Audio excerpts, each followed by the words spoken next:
What's new, Culturalists? This time around, we're going to switch it up for you, taking a whole year's worth of drops and putting them under the microscope for our newly minted #90s mixtape series. No, not that mixtape, just follow me with this one. We hope you're familiar with 1996, but if not, let's get you caught up on what made this one of hip-hop's most pivotal years. The mid-90s was arguably the genre's most balanced, with East, West, Southern, and Midwestern sounds all establishing themselves. In addition to varying regional production styles, several subgenres of hip-hop were thriving. This set of 10 is just a sample of the music's richness and depth throughout. Subscribe if you haven't already, join the discussion down in the comments, and hit that super thanks button to keep the content flowing. Let's get to it. Number 10, De La Soul, Stakes is High. Lucky for hip-hop heads worldwide, De La Soul's catalog just hit streaming services not too long ago, allowing a whole new era of listeners to check out one of hip-hop's most pivotal acts. As evidenced by the dark and grainy cover, shifting production styles, and its ominous title, Stakes is High is a stark change in the group's upbeat and positive output that led up to it. Primarily due to the departure of Prince Paul,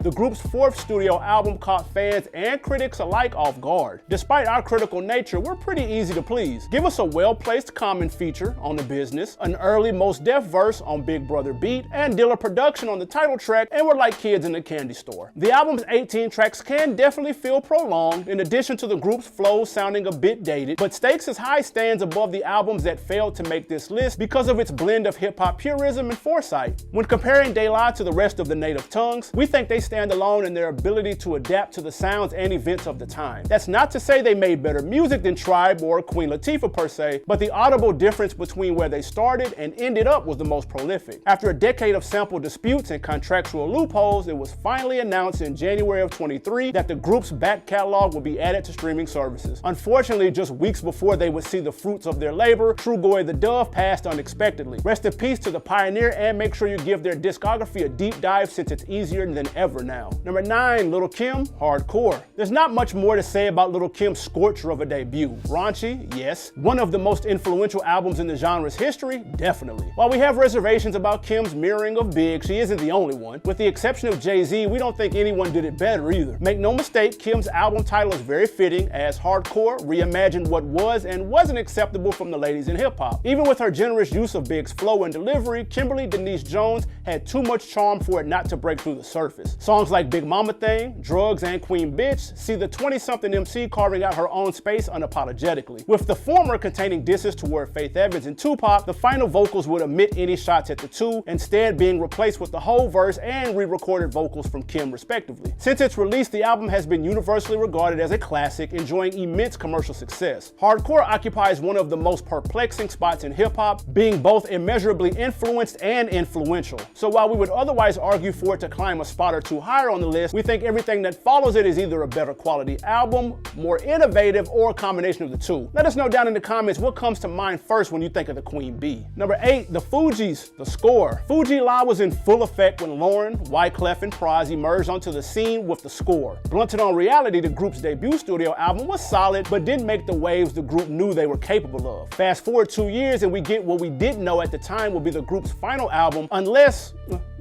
we knew that was it. But if you were going to call it quits, go out with a bang. Ready or Not, Killing Me Softly with his song, and Fuji La would all help the album top the Billboard 200, becoming the third best-selling album of '96. And let's keep it 100, Lauren clearly stole the show here. Not to discredit Wyclef and Pras' contributions, but without fail, Miss Hill would consistently claim the best verse on every song through her melodic delivery, unorthodox lyricism, and soulful charm. The record would earn them a Grammy for Best Rap Album, along with another one for Best R&B Performance by a duo or group for Killing Me Softly, a feat you don't see every day. Over 7 times platinum and still the best-selling album by a hip-hop group of all time. Outcast is a duo, not a group. You're probably wondering why we have it so low on the list. Honestly, it's a combination of factors. Mainly the album's top-heavy nature and sizable portion of sampled or covered material. Quite frankly, when Lauren isn't on the mic, our ears tune out more often than not. And while we think they killed it with songs like Ready or Not, Killing Me Softly, and No Woman Cry, the former leans heavily on the dramatic song of the same name they sampled instrumental, and the latter two are outright covers. 96 was one of hip-hop's most dense, versatile, and memorable years, and while we have to give credit where it's due, we think the albums from this point on make a stronger point of showing and proving their classic status. Number 7, UGK, Ridin Dirty. Pimpin' Bun really put on for the Candy Paint Slab pushers with this one. Already 2 albums in, the Underground Kings went for broke on their classic Ridin Dirty. Despite no singles or music videos to accompany the project, Ridin Dirty will become the group's critical and commercial high point. Slappers like One Day, Murder, and Diamonds in Wood serve as a precursor to the chopped and screwed sound that would soon dominate airwaves across the country. N.O. Joe and Pimp C fill out the producer credits, with Sergio lacing 3 in the Morning and 3-2 securing co-production on One Day. Over the years, we've seen UGK getting their flowers from artists like Drake,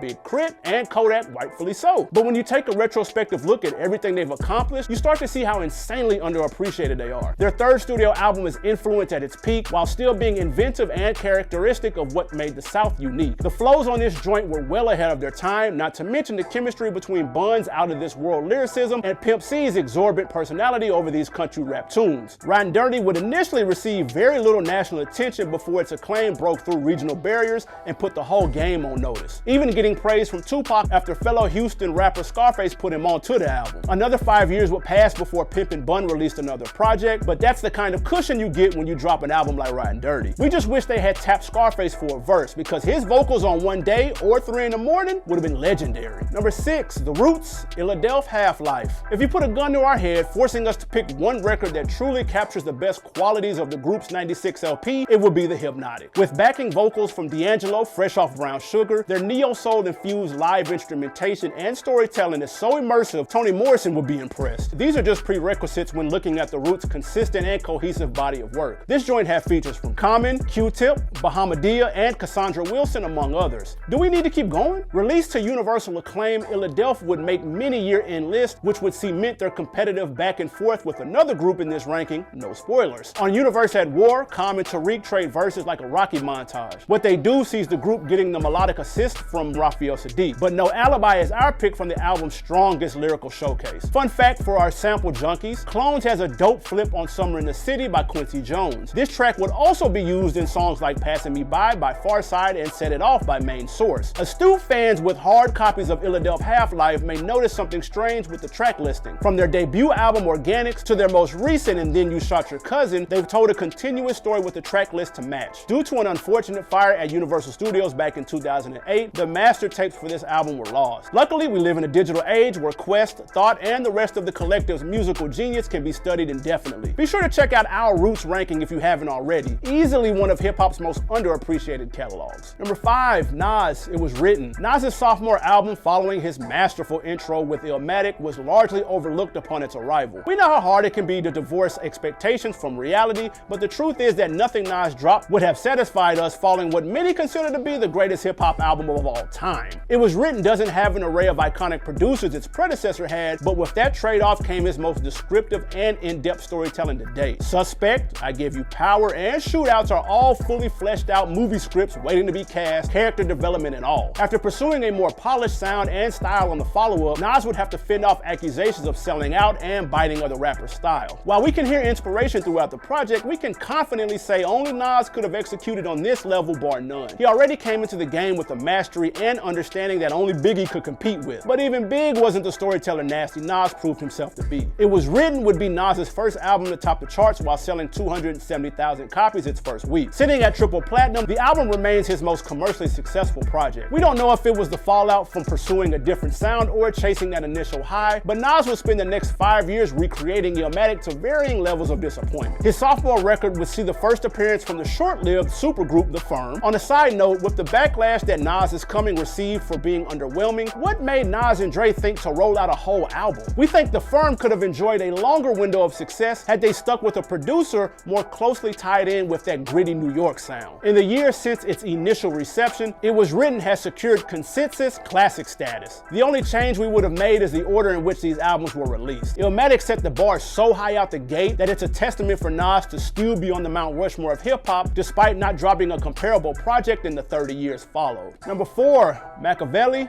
the Don Cultualist 7-Day Theory. Don't let the pseudonym fool you. Machiavelli is arguably Pac at his peak. Dropping nearly 2 months after his untimely death, Don Cultualist parallels Shakur's perceived isolation and persecution. These were the themes that he had frequently touched on across Me Against the World and All Eyes on Me, adding more unease and paranoia. It wasn't all foreboding and over-the-shoulder glances though. Songs like To Live and Die in LA, Hold Your Head, and Against All Odds remind listeners that Pac was only 25 years young, navigating as a pivotal pop culture and political figure. Immortalized in the hearts of hip-hop fans across the globe, 7-Day Theory combines the close-knit nature of Me Against the World with the career-defining album cuts of All Eyes on Me. Throughout the album, he addresses his various feuds, coming to terms with his inevitable demise, and future ambitions to overhaul the systematically hostile institutions that antagonized him all his life. Don Cultualist feels like that TV show that was just hitting its stride when it got canceled out of nowhere. We were torn on which of the two albums would get the higher spot, but ultimately couldn't deny the whole album's worth of classic songs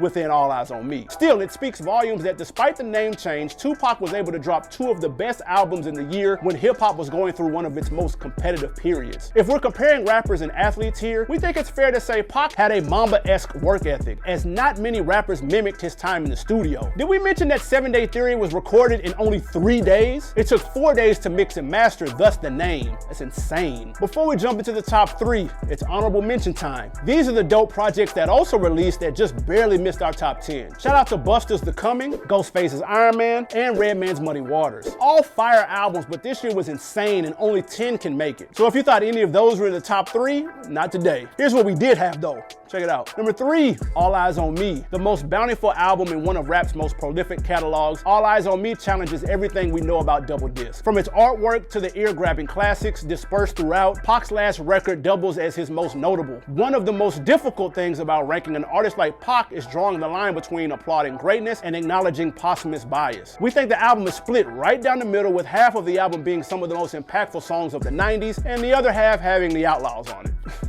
All jokes aside, Pac's prolific run was made only possible by his control the spotlight while you have it approach to recording. Notoriously recording multiple tracks in a day, Shakur would lay down his vocals and immediately move on to the next song, letting producers take the reins and iron out the kinks in post-production. While this one-track mindedness allowed him to put out a lifetime's worth of music and movies in a 4-year span, it also removed a lot of creativity and uniqueness from the finished products. With nearly 30 songs and just over a dozen producers, it's natural that large portions of the album would sound the same. It also doesn't help that this period of his recordings would comprise the majority of all his released music both during and after his lifetime. Shout out to one of the game's greatest who had the stroke of genius to put Life Goes On and two of America's Most Wanted on the same album. Drop a line in the comments and settle the debate now. Which is the better double disc? This or Biggie's Life After Death? And yes, we're working on that double disc album list too. Number 2, JayZ, Reasonable Doubt. Catching fire later than most, the 26-year-old rookie put up numbers similar to MJ coming out of UNC. Jay's polished and seasoned approach to Reasonable Doubt made it clear he wasn't interested in being mediocre. We get some career staples like Dead Presidents 2 and The Evils, in addition to gems like Brooklyn's Finest and Can I Live. While the album serves as a masterclass in storytelling, we can't say that it holds up as well musically. Don't shoot the messenger. Hov at this point in his career wasn't great at multitasking. So while he could excel in an area like storytelling, he struggled with the trend-setting artistry he would later embody. A lot of ground was covered on this project. Friendly competitions would often break out in the studio to see who was the best, resulting in Jigga trying to out-rap Big, and similar versions of Politics as Usual being produced by both Ski and Clark Kent. Critics have often praised this album for its lack of crossover ambitions. While we certainly applaud his authentic love for the art form, we would have wanted to hear Jay break out of the formulaic structure albums had at the time. Jigga's debut is certainly deserving of its own course at an accredited college near you, but it's not as innovative and versatile as the number 1 pick on this list. Essentially, we believe the difference in the top 2 albums on our list come down to creative control. One being an artist's debut shaped by the expectations of record execs, and the other removing all restraints on some of the most creative minds music has to offer. Number 1, Outcast, AT-Aliens. The South did indeed have something to say. Following their subtle yet impactful platinum debut, Southern Playalistic Cadillac Music, LaFace Records took the reins off, giving the duo the green light to share their true vision. This enabled creative control would lead to one of the most prominent leaps in music and artistry the genre has ever heard. Andre and Big Boy saw immense critical and commercial success with this road rollout, debuting at number 2 with close to 350,000 copies sold in its first 2 weeks. The cosmic sounds and imagery the duo would implement made them truly stand out as Outcast, despite this era of the 90s being heavily saturated with alternative acts like the Fugees, A Tribe Called Quest, and De La Soul. We see Outkast getting major production credits on heavy hitters such as The Title Cut, Over the Woods, and Elevators. But being from the South, you know you got to highlight the Organized Noise team. They hooked up 2 Dope Boys, Jazzy Bell, Babylon, and Mainstream. The real beauty behind the album lies in the chemistry between cast and noise. The sound is cohesive without becoming stagnant,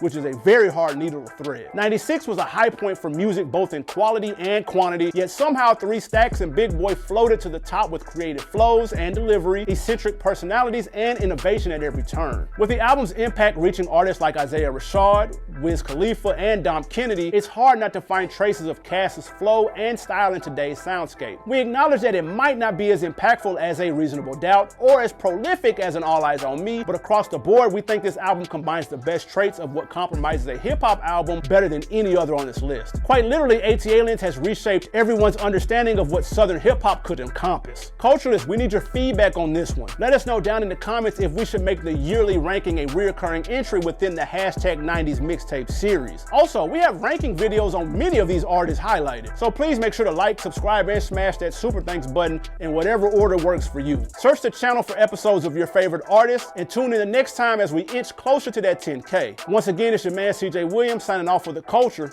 Peace.